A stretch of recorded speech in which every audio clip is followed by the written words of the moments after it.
TVC, a TV do Correio da Manhã. Direto dos estúdios da TV Correio da Manhã em Petrópolis, começa agora o Correio Petropolitano Debate desta terça-feira. Hoje daremos destaque ao meio ambiente. A Polícia Civil do Rio de Janeiro realiza um mutirão para a coleta de DNA de familiares de pessoas desaparecidas. Eleitores jovens aumentam 78% em relação às eleições de 2020. Os dados são do Tribunal Superior Eleitoral, o TSE. E a região serrana se une para fortalecer o turismo regional. No transporte, o Sindicato dos Trabalhadores em Transportes Rodoviários de Petrópolis emitiu um ofício à Petroita, a operadora de transporte público da cidade, e exige a regularização imediata dos pagamentos dos funcionários. Caso isso não aconteça, há risco de paralisação. O Cefet RJ abriu vagas para 2025 e você vai saber tudo e como se candidatar. O diálogo com o objetivo de apontar melhorias e buscar soluções. Eu sou Richard Stolzenburg e o Correio Petropolitano Debate está começando.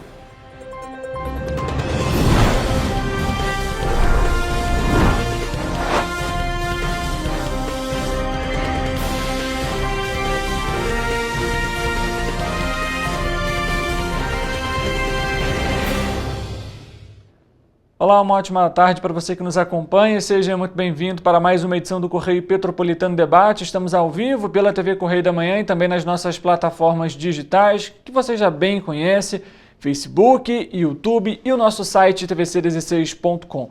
Você viu que vamos começar a edição de hoje com a nossa entrevista. E neste bloco nós vamos conversar com Richarles Martins. Ele é presidente da Comissão Nacional de População e Desenvolvimento do Brasil, doutor em Saúde Coletiva pela Fiocruz, mestre em Políticas Públicas em Direitos Humanos pela UFRJ e bacharel em Psicologia pela UFRJ. Além disso, é coordenador executivo do Plano Integrado de Saúde nas Favelas do Rio de Janeiro, uma parceria interinstitucional da Fiocruz, UFRJ, UERJ, PUC-RJ, UENF, IFE, Abrasco, SBPC e Alerj. E a gente vai falar sobre o seminário que está sendo realizado aqui na cidade de Petrópolis, inclusive é uma organização também da Fiocruz, e começou ontem. Hoje também tem uma série de debates, e ele está aqui também ao vivo com a gente no estúdio para trazer esse tema que é extremamente importante. Agradeço primeiramente, Richard, pela sua presença aqui, seja muito bem-vindo. Eu que agradeço, boa tarde, muito obrigado, Richard, pelo convite, é uma alegria estar aqui. A gente que agradece aqui. Bom, vamos falar um pouquinho sobre esse seminário. A gente citou aqui, é um seminário que debate diversos temas, envolve meio ambiente, clima, racismo ambiental, entre todos os outros aspectos e que de alguma forma estão envolvidos. Primeiramente, queria saber como que foi esse primeiro dia de seminário, de discussão, de troca de ideias e conhecimento. Foi muito interessante, nós temos aqui em Petrópolis aproximadamente 150 convidados de 33 cidades do estado do Rio de Janeiro.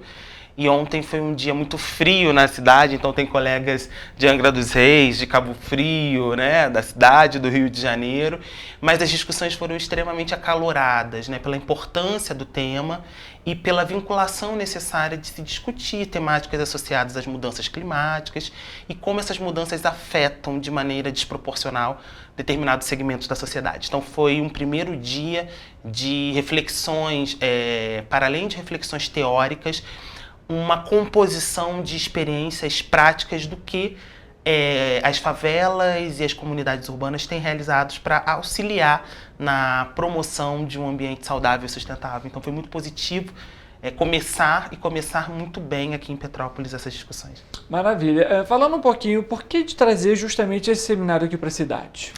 Porque Petrópolis ela é uma cidade que vivenciou, né, nas últimas décadas experiências muito traumáticas de crises ambientais provocadas por inúmeros processos de inflexões no contexto social e que afetaram as populações em situação de maior vulnerabilidade, né? a gente teve tudo que aconteceu na cidade, né, nos últimos anos, e, ao mesmo tempo, também Petrópolis é um exemplo de como as organizações sociais construíram respostas qualificadas para mitigar os efeitos da pandemia, especialmente nas experiências de acolhimento a essas populações que foram amplamente vulnerabilizadas. Então, a escolha por Petrópolis, ela se deu por exemplificar, né, um conjunto de eventos climáticos que foram muito traumáticos e, ao mesmo tempo, para evidenciar, né, essas experiências sociais que aqui ocorreram, né, e que tiveram uma intensa participação da sociedade civil na construção de respostas qualificadas para enfrentar os eventos climáticos. Esse seminário, de alguma forma, ele também debate como agir uma resposta também justamente para esses eventos, para essas comunidades mais especificamente, tendo em vista o cenário que a gente apresenta, infelizmente, essas pessoas são as que mais sofrem quando esses eventos acontecem? Sim, um dos produtos, né, desses 2 dias de atividade é a construção de uma carta de Petrópolis a ser endereçada para as autoridades nacionais e estadual que pensem um contexto de ações que priorizem as favelas e comunidades urbanas. Então, vai ser entregue ao final desse encontro um documento propositivo com ações estratégicas a serem desenvolvidas e que especialmente considerem como horizonte o contexto da Conferência de Mudanças Climáticas da ONU, que vai se realizar no Brasil, em Belém do Pará, em novembro de 2025. Então, a gente está aqui em Petrópolis, né, reunindo, né, ativistas, coletivos de favela, organizações, pesquisadores e pesquisadoras de diferentes universidades, para pensar esse tema e promover uma construção que, acima de tudo, entregue respostas qualificadas para o poder público, né? Essa iniciativa ela surge no marco de um plano que é coordenado pela Fiocruz em parceria com outras instituições e que tem no seu DNA essa característica de juntar a sociedade civil com a academia para pensar respostas qualificadas. Nós fizemos isso há mais de 4 anos atrás, no início do contexto da pandemia da Covid-19. É dessa forma que essa articulação interinstitucional surge, né? Nós reunimos, num contexto ainda em abril de 2020, organizações de favela, universidades, institutos de pesquisa, para construir um plano emergencial de enfrentamento à Covid-19 no estado do Rio de Janeiro. E nós entregamos esse plano às autoridades sanitárias à época. E nesse mesmo espírito de coordenação e de trabalho, né, vinculado entre sociedade civil e academia, nós estamos construindo essa Carta de Petrópolis com orientações para que a favela esteja no centro das políticas de enfrentamento às mudanças climáticas. Além disso, você citou, acho, uma questão que é muito importante dentro desse tema, que é a participação desse público especificamente.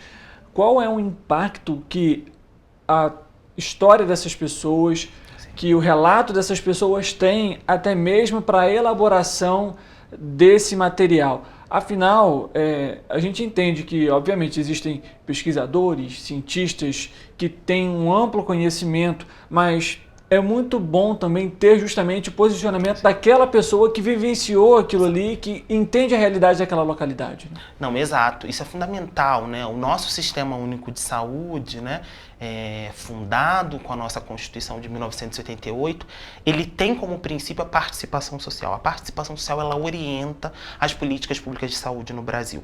E para nós que trabalhamos com saúde, né, na defesa do direito humano à saúde para todas as pessoas, não há como pensar a construção de qualquer política de saúde que não esteja vinculada diretamente às demandas e à participação social.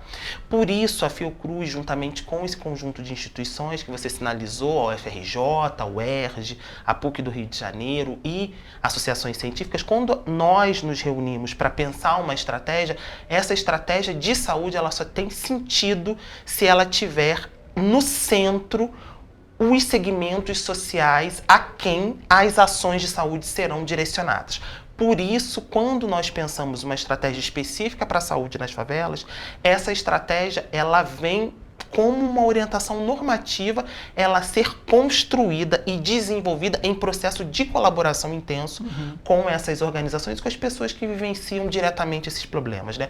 A ausência de saneamento básico, as dificuldades, né, no acesso ao direito à cidade, né, as questões associadas à limpeza urbana, como esses fenômenos se associam diretamente na produção de injustiças ambientais. Então, para falar isso, para pensar essas alternativas, essas respostas qualificadas, só faz sentido para a gente fazer isso com essas organizações e com essa população que vivencia diretamente essas problemáticas nos seus territórios. Por isso, nós estamos trazendo aqui para Petrópolis, né, representantes de 33 cidades, né, e que vivem em favelas, que trabalham diretamente nessas comunidades para pensar a partir das suas vivências territoriais quais são os problemas e quais são as soluções, né? Porque eu acho que é isso que é interessante.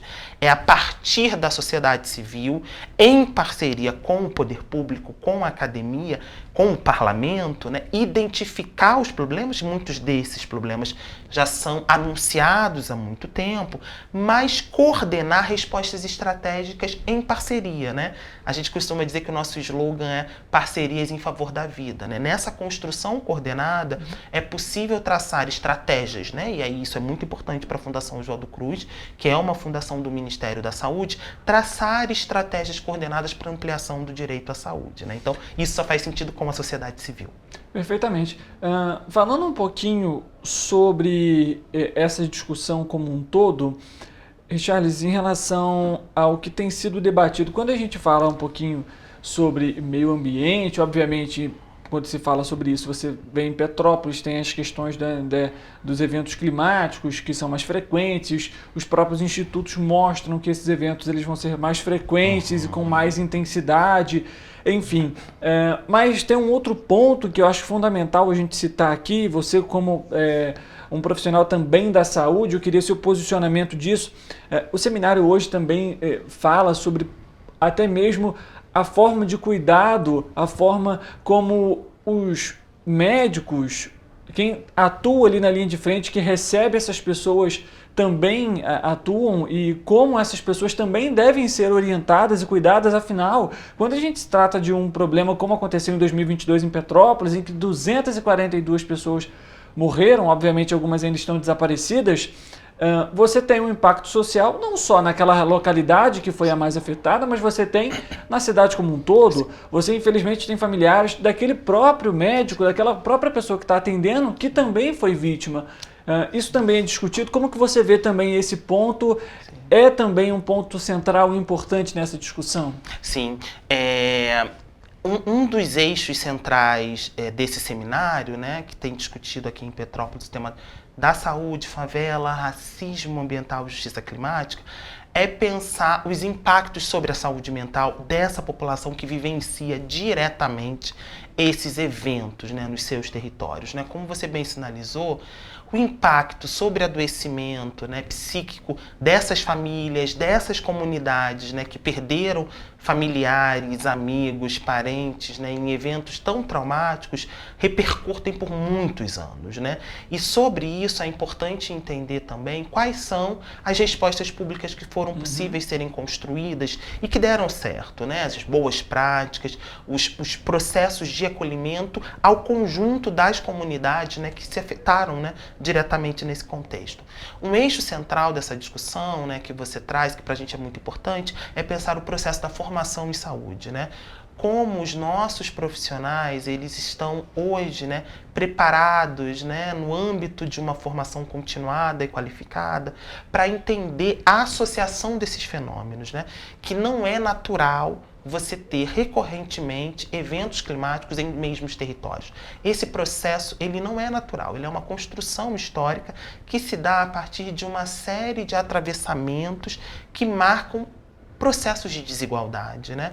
Processos que se associam à não qualidade do saneamento básico, à não qualidade da habitação adequada, e isso tem efeitos diretos sobre as orientações e as noções de cuidado à saúde. Então, nós, como profissionais de saúde, devemos ter uma perspectiva ampliada de entender que o evento climático, né, ele é um processo que se vivencia diretamente numa acumulação de outras desigualdades. Então, não é apenas, né, resolver aquela questão durante o problema.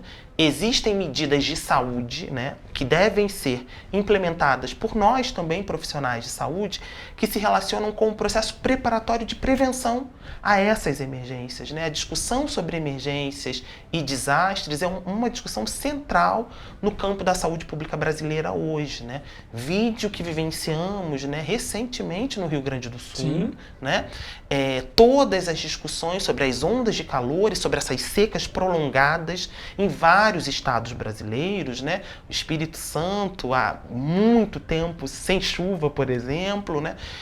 Então são exemplos que demonstram para o conjunto da população que esse é um problema de saúde pública, né? Que os processos climáticos vivenciados, né, no interior das nossas sociedades hoje se caracteriza um fenômeno de saúde pública que deve ser olhado e ter respostas públicas qualificadas. E para entender esses processos é fundamental que todo o campo de formação e de atuação, né, dos profissionais e das profissionais de saúde considerem essas injustiças que marcam os percursos, né, no âmbito da atenção à saúde. Entre essas injustiças, essas desigualdades, que são desigualdades territoriais, né, ou seja, por que sempre determinados territórios sofrem sobre os mesmos problemas, e desigualdades que são sociais, né, que marcam como determinados sujeitos, famílias, têm condições, por exemplo, de responder mais rapidamente a um processo de emergência. Então isso é muito importante para todos os profissionais de saúde terem ciência e se atentarem a esses pontos na hora de construir as suas ações de trabalho.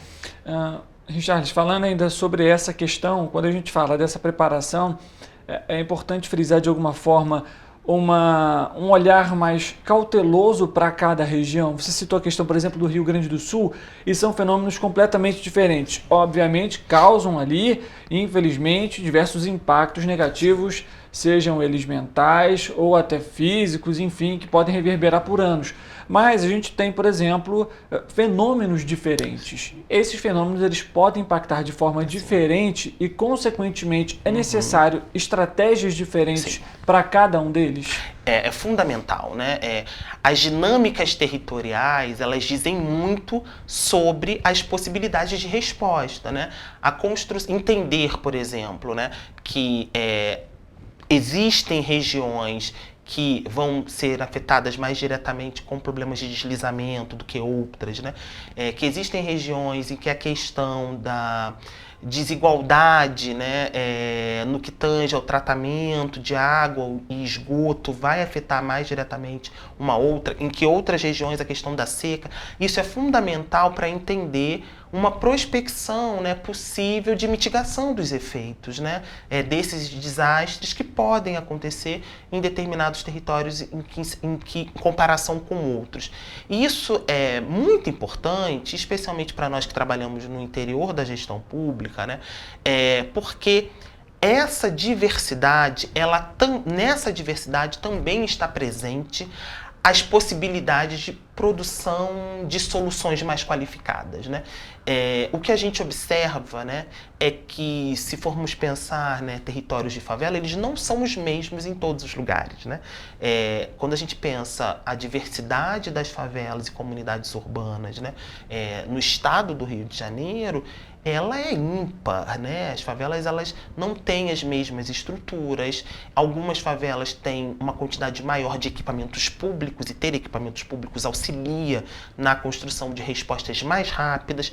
Outras favelas têm uma maior mobilização e articulação comunitária, que consegue, por exemplo, muito rapidamente ter uma rádio comunitária que informa sobre, né, pontos de acolhimento, né, em contextos de fortes chuvas. Projetos. Então, mais projetos sociais, né, e organizações que conseguem coordenar respostas com maior rapidez. Então, inclusive, entender, né, essas características territoriais é fundamental para a construção de um planejamento urbano saudável, né? Que é o que nós costumamos dizer, né? A produção de territórios saudáveis e sustentáveis.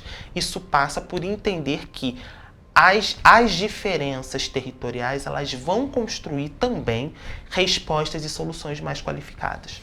Falando um pouquinho sobre justamente esse termo, territórios saudáveis, como chegar em um território saudável, como tornar um local território saudável? Primeiramente, você citou conhecer aquela região.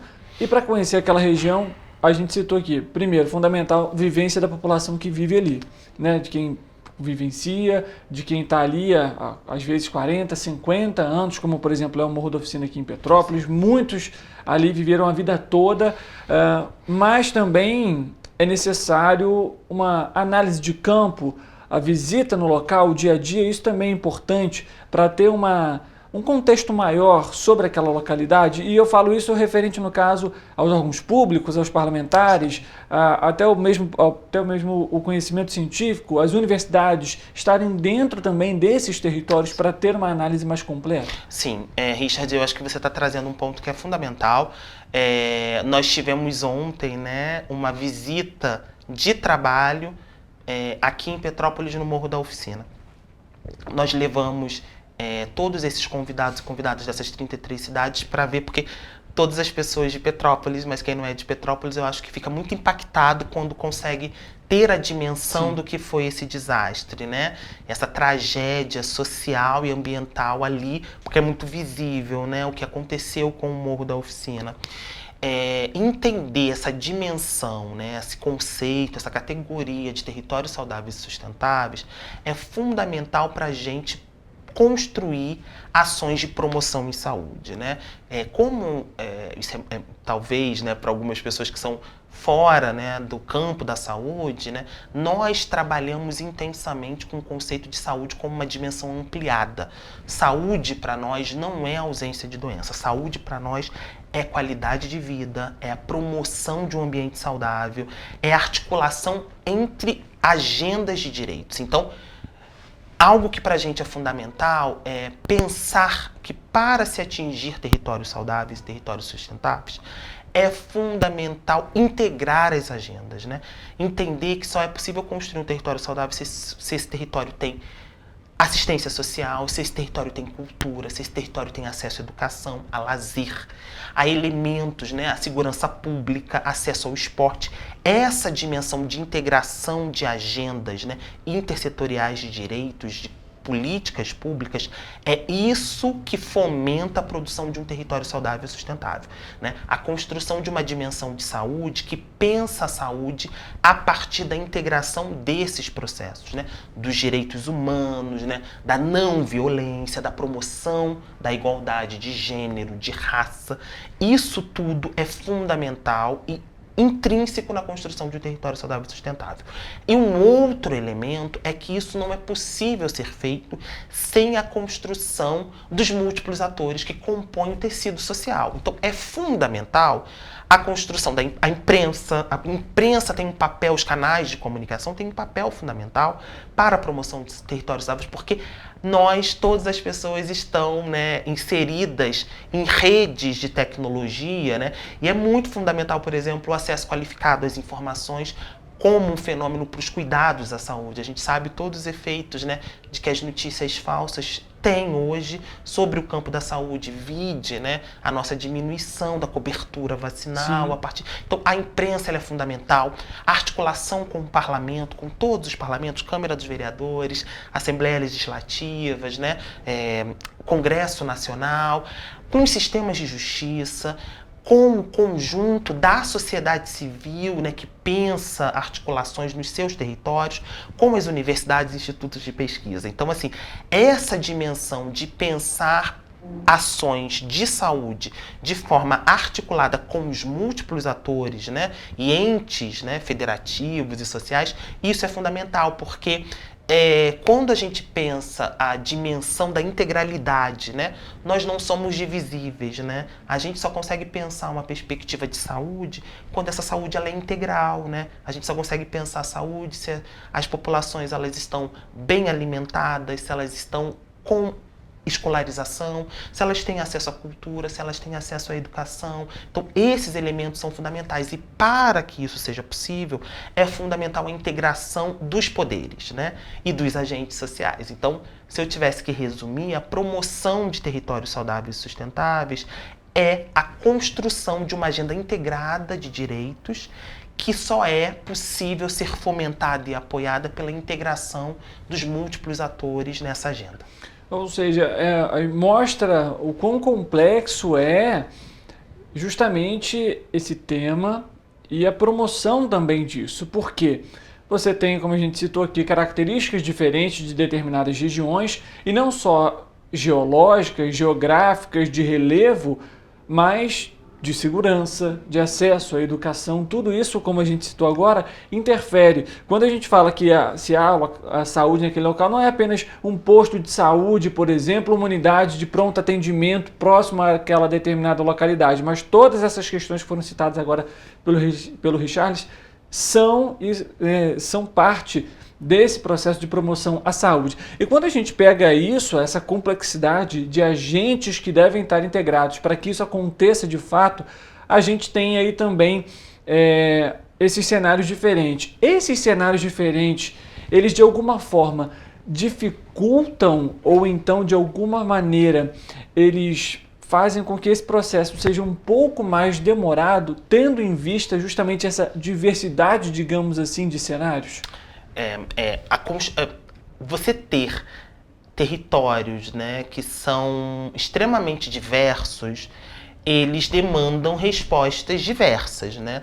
A gente não consegue pensar uma estratégia única para um território que tem características muito diferentes. Então, quando a gente pensa, por exemplo, o tema do saneamento básico, né, da ausência de uma coleta de lixo adequada, ainda que as respostas elas possam ser as mesmas, a gente precisa entender essas características territoriais, porque fortemente no interior desses territórios já existem estratégias que já foram feitas e não deram certo, estratégias que já estão presentes e que não têm visibilidade e dão certo, e se você apoiar em maior escala, podem ter um efeito muito positivo. Então, a gente costuma sempre dizer que para construir qualquer agenda, a gente precisa fazer um diagnóstico situacional rápido, né?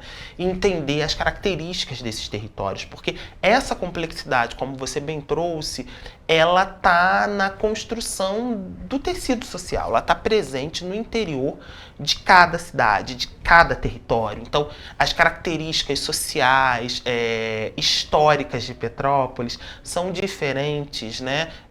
Da favela da Rocinha, por exemplo, né? Então, a característica do Morro da Oficina é diferente da Maré, no Rio de Janeiro, ou do Salgueiro, em São Gonçalo. Então, entender essas diferenças é fundamental até para que nós consigamos, né, evidenciar quais são os pontos de aproximação, né?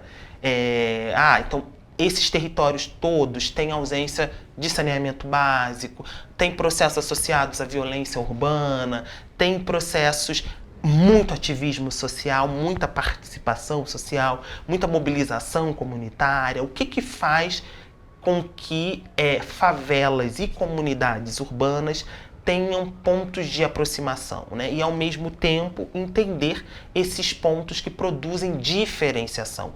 Isso é fundamental para a construção de qualquer política pública, especialmente as políticas públicas de saúde, né? Porque nós precisamos, no interior da construção da gestão, né, da saúde, das políticas de saúde, entender que a saúde ela é de base territorial, né? É no território, né? Para a gente é muito fundamental entender a dimensão da atenção básica, né? Entender como é que a gente consegue chegar às pessoas, né? Induzir as pessoas aos cuidados em saúde, né? E para isso é mais do que fundamental entender as diversidades de cada território. Falando de uma forma mais generalizada, o que seria talvez hoje o principal desafio para a promoção da saúde? Certamente a gente conseguir ampliar o acesso, né? Que as pessoas tenham informação dos seus direitos à saúde, e entendo como um ponto central a temática de uma comunicação em saúde qualificada, né? Hoje, muitos dos agravos em saúde, eles são decorrentes de informações não qualificadas, falsas, com efeitos diretos sobre toda uma agenda de saúde, né? Então, avanços históricos em algumas políticas de saúde no Brasil sofreram inúmeros retrocessos pela não qualidade das informações em saúde prestadas à população. Então, eu entendo que hoje, para além de problemas históricos que nós temos, né, no interior de um estado ainda, né, brasileiro muito desigual, né, em que pessoas pobres têm menos acesso à saúde, menos qualidade nos serviços de saúde, pessoas negras, né, pessoas de grupos minoritários, né, quando a gente pensa na construção de políticas públicas, para além desses desafios que são desafios históricos, né, no que tange ao acesso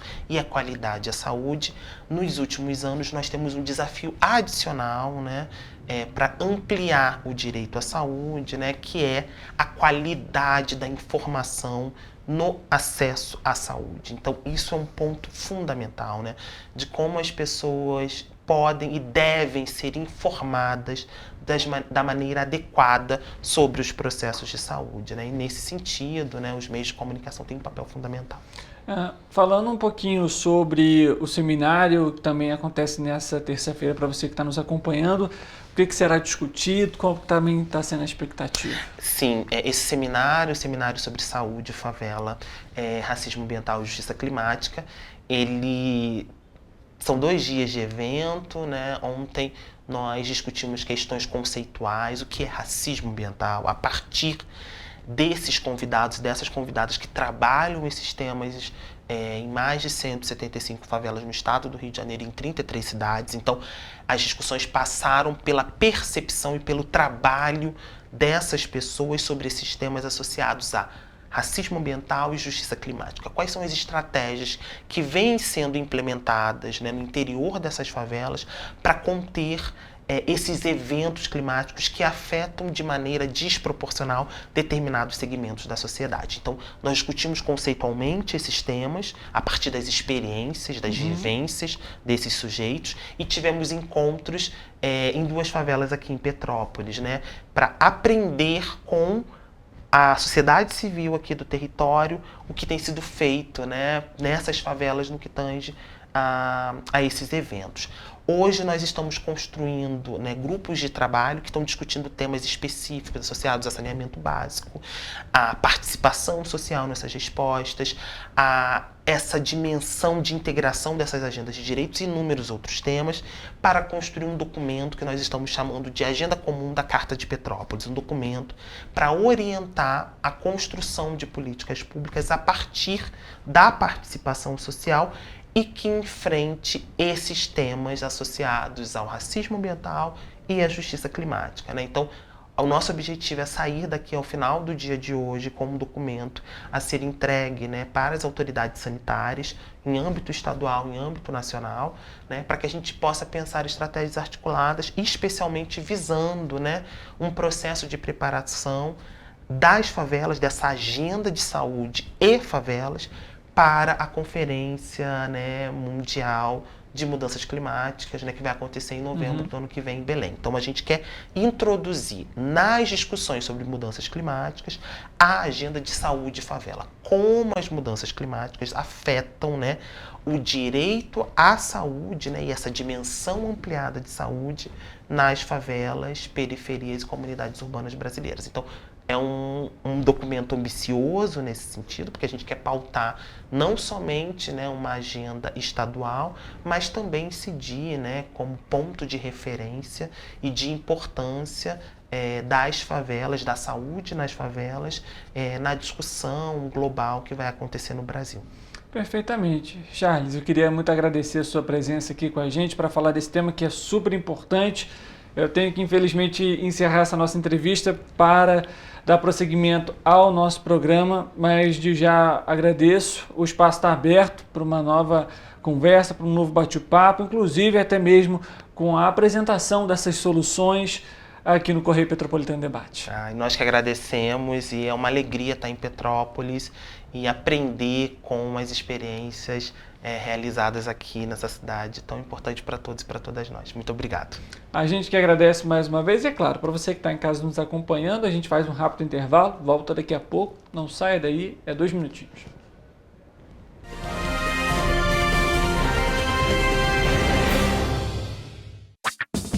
Enquanto você acha que alguma coisa deveria ser feita contra o racismo, a Alerj faz. As leis que você precisa, a Alerj faz. Baixe o aplicativo da Alerj e conheça seus direitos. Ensinar inglês na pré-adolescência exige diferentes estímulos no aluno. O curso Kids and Teens a Mais conta com professores especializados que abordam inglês de maneira lúdica e objetiva. Através de 4 módulos, conduzimos os alunos de 9 a 14 anos do nível básico para o avançado, oferecendo total segurança na hora de se comunicar e argumentar em inglês, inclusive ser capaz de realizar futuros exames de certificação. Na Minds English School, você aprende o inglês que te leva longe. A Unifase, há mais de 50 anos, forma profissionais de excelência na área da saúde. E agora dá um passo além, o ensino técnico. Aqui, você se prepara para o mercado de trabalho e valoriza sua formação técnica com cenários exclusivos de prática e estágios supervisionados na rede pública e privada de Petrópolis. Faça o curso técnico em enfermagem da Escola Técnica Irmã Dulce Bastos da Unifase. Inscrições abertas para 2024. Turmas manhã e noite.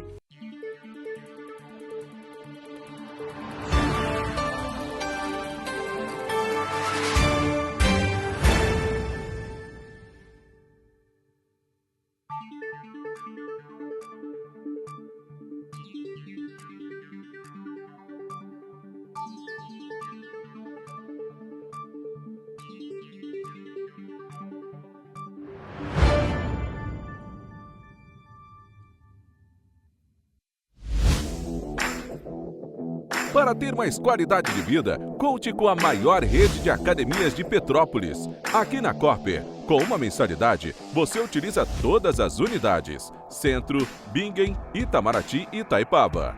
Com planos a partir de R$ 89,00, e a academia oferece ambientes modernos para você cuidar da sua saúde com segurança. Os espaços contam com dezenas de aparelhos de musculação, diversos equipamentos para aeróbico e funcional, além, é claro, de profissionais qualificados e uma extensa grade de aulas coletivas, que inclui dança, bike, jump, wolf fit, step fit, entre outras. Nossas estruturas são equipadas com salas de musculação e aulas coletivas, salas de avaliação física e nutricional, vestiários e estacionamentos amplos. Venha nos fazer uma visita e surpreenda-se!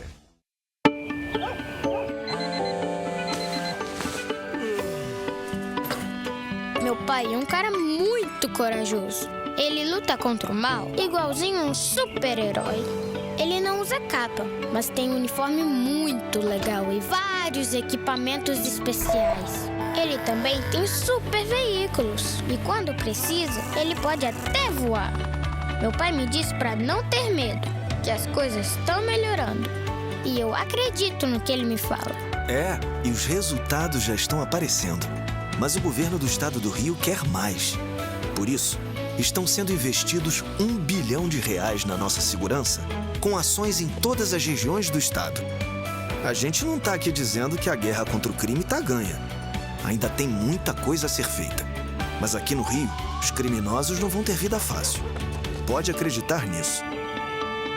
Governo do Estado do Rio de Janeiro.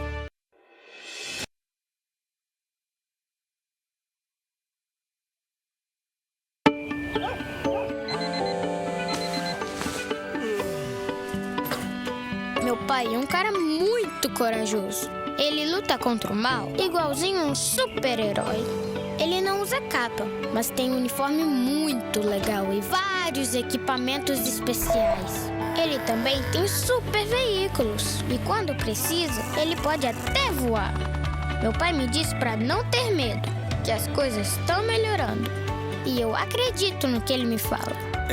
E os resultados já estão aparecendo. Mas o governo do estado do Rio quer mais. Por isso, estão sendo investidos R$1 bilhão na nossa segurança, com ações em todas as regiões do estado. A gente não está aqui dizendo que a guerra contra o crime está ganha. Ainda tem muita coisa a ser feita. Mas aqui no Rio, os criminosos não vão ter vida fácil. Pode acreditar nisso. Governo do Estado do Rio de Janeiro.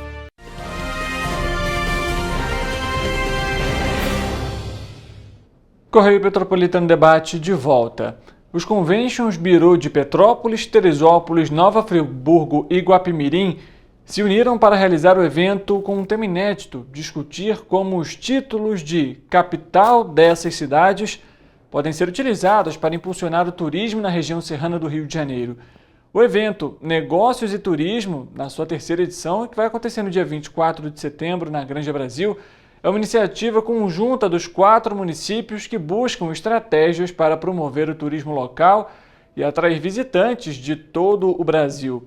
Os principais players do mercado estão convidados para participar de uma rodada de negócios que vai encerrar o evento. Petrópolis, por exemplo, é conhecida como a cidade imperial e a capital estadual da cerveja. É um dos principais destinos turísticos da região e atrai turistas não apenas por a rica herança histórica, mas também pela diversidade de cervejarias artesanais. A cidade ainda ostenta a capital estadual do canto coral, casamento, produtos orgânicos, moda e unidades de conservação. Teresópolis, por sua vez, carrega o título de capital nacional do montanhismo, sendo um polo para os amantes da atividade ao ar livre e aventuras na Serra dos Órgãos, e ainda é a capital estadual do lúpulo, marcando o território na produção de cerveja artesanal. Nova Friburgo tem o título de capital nacional da moda íntima e oficializou o título de Suíça brasileira, dado pelo governo federal no início desse ano. É reconhecida por suas belezas naturais e clima europeu, e outro grande destaque da região. Já Guapimirim tem um território majoritariamente em áreas de proteção ambiental e destaca-se como um destino ecoturístico e oferece um refúgio para os que buscam contato direto com a natureza. A região serrana recebe, em média, entre 4 e 5 milhões de turistas por ano. E, obviamente, todas essas categorias que a gente citou aqui vieram aí de um processo de crescimento nos últimos anos, o ecoturismo de forma mais intensa, justamente por conta dos impactos também da pandemia. A gente muda de assunto e fala agora sobre transporte, porque o Sindicato dos Trabalhadores em Transportes Rodoviários de Petrópolis informou na última segunda-feira que, caso a Petruíta não pague os salários atrasados, os funcionários vão realizar uma paralisação até que os débitos sejam regularizados. Caso o adiantamento salarial e o vale-refeição já vencidos não sejam quitados até a próxima quinta-feira, 28 de agosto, os trabalhadores podem iniciar uma paralisação das atividades. A crise entre o sindicato e a Petruíta não é nova, mas a situação atingiu um ponto crítico, alega o sindicato. A Petruíta, que está em processo de recuperação judicial, vem enfrentando dificuldades financeiras, mas o sindicato denuncia a falta de compromisso da empresa com as obrigações trabalhistas básicas. O vale-refeição deveria ter sido pago no último dia 15 e o adiantamento de salário no dia 20. O ofício comunicado à iminente paralisação foi entregue à Petruíta e à CPTrans na tarde desta segunda-feira, em uma tentativa de pressionar a empresa a regularizar os pagamentos com urgência. Se a situação não for resolvida, Petrópolis pode enfrentar transtornos no transporte público nos próximos dias, o que vai prejudicar milhares de usuários. O sindicato informou que se mantém à disposição para dialogar, mas ressalta que a paciência dos trabalhadores está esgotada. A Secretaria de Estado de Polícia Civil do Rio participa de mais uma semana de mobilização nacional de identificação de pessoas desaparecidas.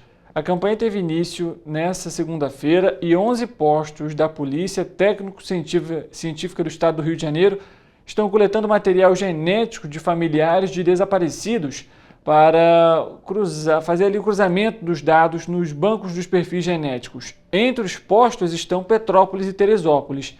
A iniciativa é liderada nacionalmente pelo Ministério da Justiça e Segurança Pública e no Rio é conduzida pela Polícia Civil por meio do Departamento Geral de Polícia Técnico-Científica e da Delegacia de Descoberta de Paradeiros. O objetivo da campanha é cruzar as amostras coletadas dos familiares com dados genéticos de pessoas encontradas, vivas ou falecidas, e que estão com identidades desconhecidas nos bancos. Os perfis serão inseridos no banco estadual, que está integrado ao nacional, e a busca é automática e incessante. Podem doar pais, filhos ou irmãos biológicos do desaparecido. É preciso levar um documento de identificação com foto, além do número do registro de ocorrência do desaparecimento. Caso não haja, o Posto Regional de Polícia Técnico-Científica de Petrópolis vai realizar esse trabalho. Esse posto de Petrópolis fica na rua Vigário Correia, número 1345, na localidade de Correias. Já referente a Teresópolis, o posto regional da Polícia Técnico-Científica da cidade fica na Avenida Alberto Torres, número 569, no bairro Alto. Se porventura você tem algum familiar que está desaparecido, nessas condições que a gente trouxe aqui para você, não deixe de participar da campanha. Falando de Petrópolis mais uma vez, o Cefet divulgou o edital 7 desse ano referente ao processo seletivo para o preenchimento de vagas de educação profissional técnica de nível médio para o ano letivo de 2025 aqui na cidade. São ofertadas 36 vagas para o ensino médio integrado ao curso técnico em telecomunicações, divididas em 18 para ampla concorrência e 18 para atender à lei municipal. As inscrições podem ser realizadas entre os dias 27 de agosto e 15 de outubro. Pode se candidatar para o processo seletivo qualquer pessoa que apresentar como escolaridade mínima o ensino fundamental completo ou estiver cursando em 2024 o 9º ano, ou seja, a antiga 8ª série, inferior a 18 anos até o dia 18 de março de 2025. Os interessados devem fazer o cadastro no site celecom.org.br. O formulário de inscrição é preciso ser preenchido e o questionário socioeconômico. Além disso, é necessário pagar uma taxa de inscrição no valor de R$ 60. Para solicitar a isenção da taxa de inscrição, os candidatos devem preencher também durante o formulário ali, a opção de isenção da taxa e que segue até o dia 25 de setembro. E o processo será realizado em fase única no dia 24 de novembro e vai consistir em uma prova objetiva e também uma redação. O resultado final vai ser divulgado no dia 27 de janeiro de 2025 e, obviamente, a pessoa ali, que for aprovada já começa a exercer a função também no ano que vem. Vamos ao Correio Político de hoje.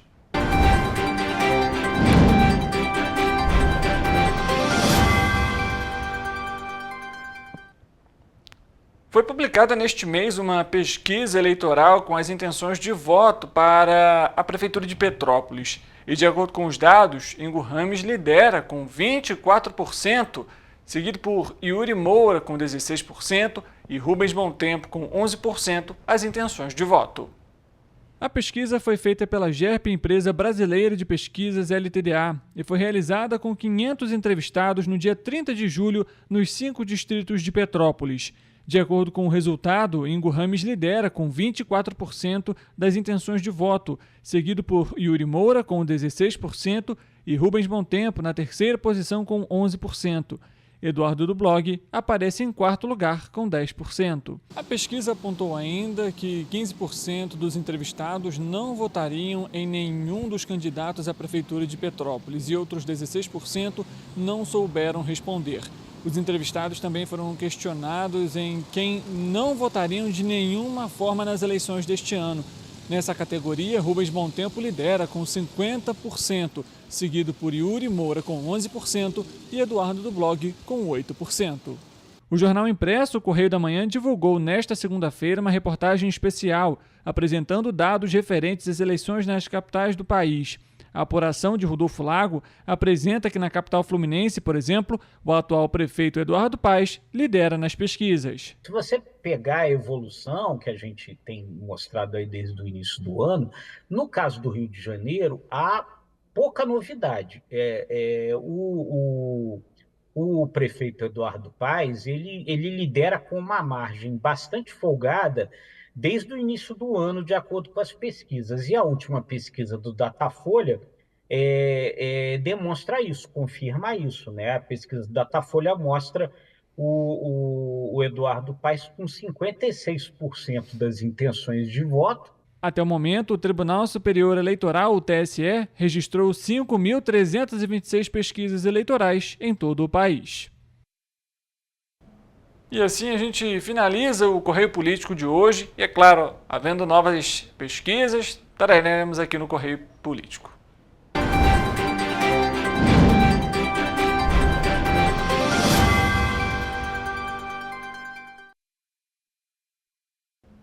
O Correio Petropolitano Debate faz mais um intervalo rápido. A gente volta daqui a pouco para trazer para você a previsão do tempo. Afinal, será que o frio permanece nas nossas regiões de cobertura? Tudo isso daqui a pouco, após o intervalo. Não saia daí, a gente volta já já.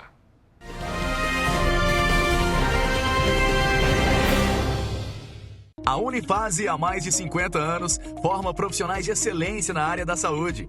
E agora, dá um passo além, o ensino técnico. Aqui, você se prepara para o mercado de trabalho e valoriza sua formação técnica com cenários exclusivos de prática e estágios supervisionados na rede pública e privada de Petrópolis.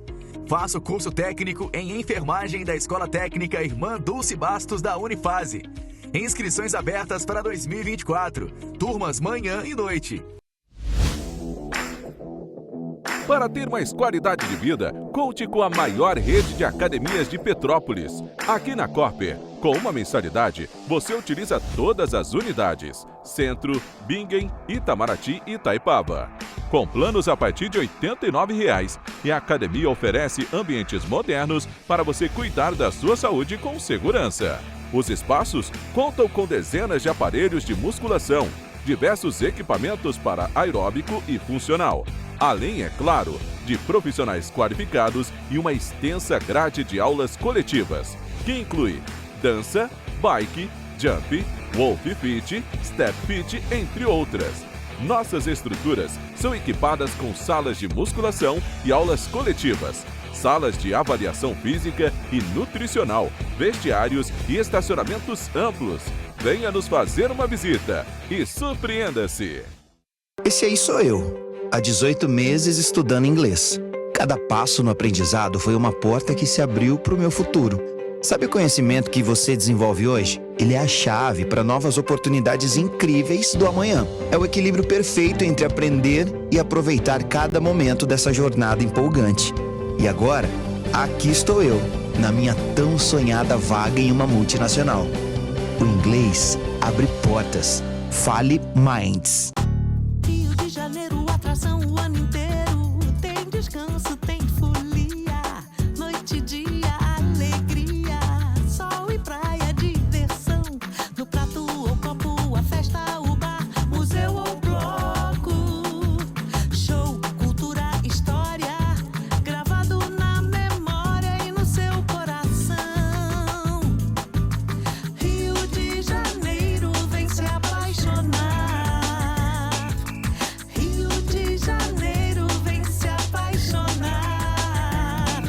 Cidades maravilhas, campo, mata, serra e trilha, em estado de emoção. Tem o Rio de Janeiro, que você já ama, e o Rio que ainda vai conquistar você. Apaixone-se pelo Rio. Rio de Janeiro, vem se apaixonar. Rio de Janeiro, vem se apaixonar. Governo do Estado do Rio de Janeiro. O Rio Imagem Baixada já superou a marca de 650 mil exames. Com cuidado especial para a saúde da mulher, o maior centro público de diagnóstico da América Latina tem capacidade para fazer 40 mil exames mensais e traz tudo num só lugar para atender com mais agilidade e eficiência. Rio Imagem Baixada, 9 meses. Chegou o resultado. O que era para poucos, agora é para todos. Governo do Estado do Rio de Janeiro. O trabalho não para, é todo dia e é de todos.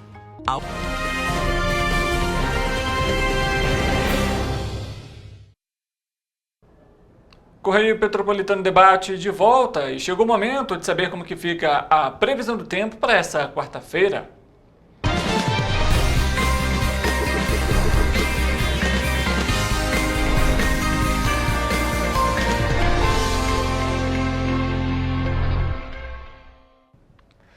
Vamos conversar com o nosso repórter, o Hugo Petersen. Ele vai aparecer aqui no nosso telão ao vivo para conversar com a gente e trazer as atualizações em relação à previsão do tempo para essa quarta-feira.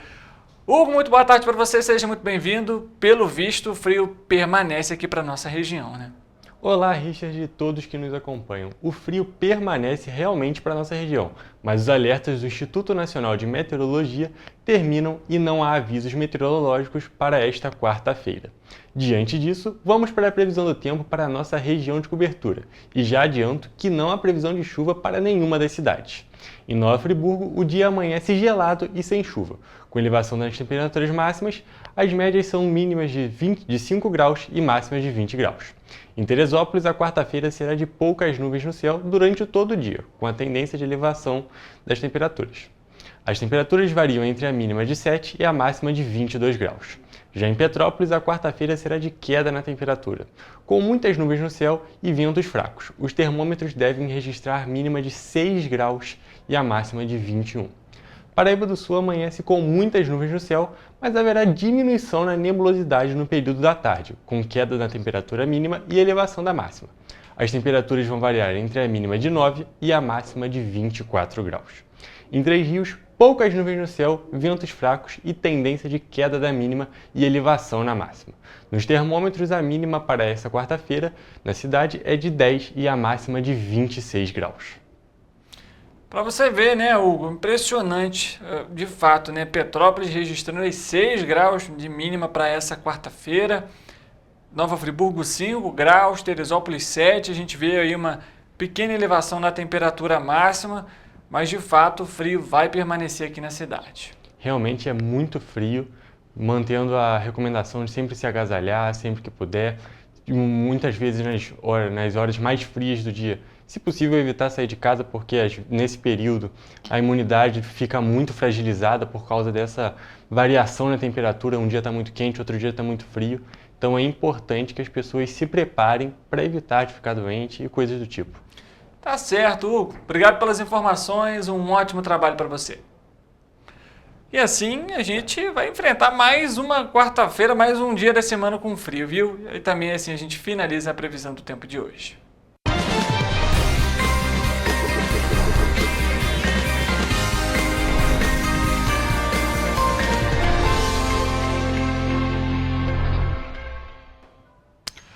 Antes de finalizarmos o Correio Petropolitano Debate de hoje, a gente vai conversar com a nossa repórter, a Laura Passi, que traz informações sobre a região sul-fluminense.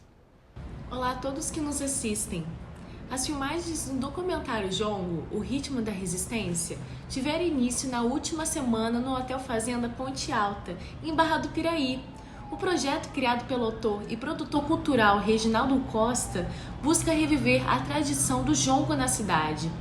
O jongo, uma manifestação cultural de origem dos escravos Bantu, emerge como um importante símbolo de resistência e identidade no Brasil, transmitindo uma rica história de luta e memória através das gerações. O documentário conta com o apoio da Lei Paulo Gustavo, do Governo Federal, por meio do Ministério da Cultura, e da Prefeitura de Barra do Piraí, através da Secretaria Municipal de Turismo e Cultura. A estreia está prevista para o final do ano, com exibições em festivais nacionais e internacionais. É com você. Obrigado, Laura, pelas informações. É a nossa equipe da região sul-fluminense trazendo as atualizações aqui para o Correio Petropolitano Debate, que chega ao fim nessa terça-feira. Muito obrigado, claro, sempre pela sua companhia, pela sua audiência e pelo seu carinho de sempre. A gente volta amanhã, ao meio-dia, ao vivo. E é claro, eu espero você aqui no Correio Petropolitano Debate. Uma boa tarde para você e até amanhã.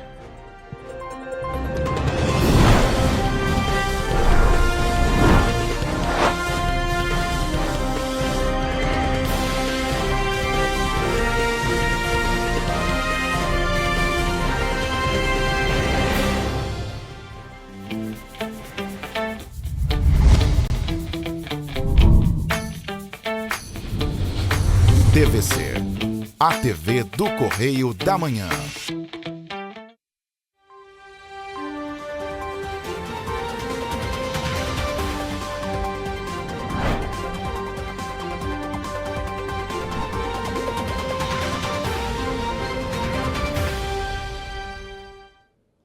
O Cefet-RJ divulgou o edital referente ao processo seletivo para preenchimento de vagas de educação profissional técnica de nível médio para o ano letivo de 2025. Na unidade de Petrópolis,